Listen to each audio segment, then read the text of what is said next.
Protests in the Idlib region of northwestern Syria have been going on since February over what residents say are unlawful detentions and economic disparity.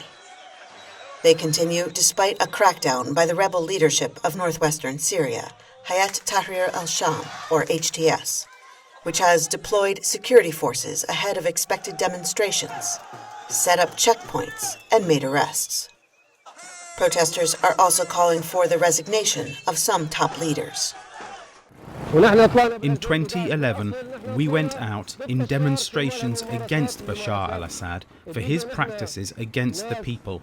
And after all this suffering, these people came to torture us in prisons, impoverish people, and leave them to suffer in camps without services. Northwestern Syria under HTS is the only major region still at war with the government of President Bashar al-Assad. And some protesters say the group's failure to recapture lands taken by the government is among their complaints. More pressing, however, is the extreme poverty that plagues the region, with more than half the population of roughly 5 million people internally displaced, mostly living in camps without humanitarian aid. In the markets, prices have skyrocketed. Sellers say people close to the government run corrupt monopolies that drive up prices. Look at food items, for example, tomatoes, meat, or cucumbers. When they come in demand, they reduce the supply and the price increases.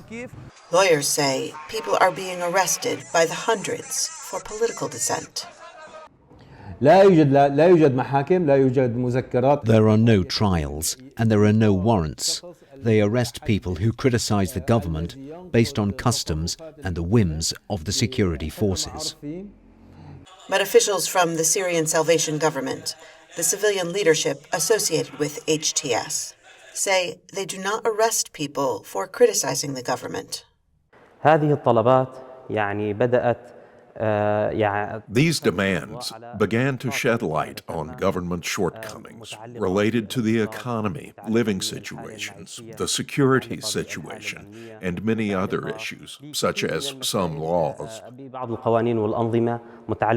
He calls Idlib a forgotten city, isolated from international aid in a region now home to more than 4 times the population it was built for, with internally displaced families from every corner of Syria. Heather Murdock, VOA News, Istanbul.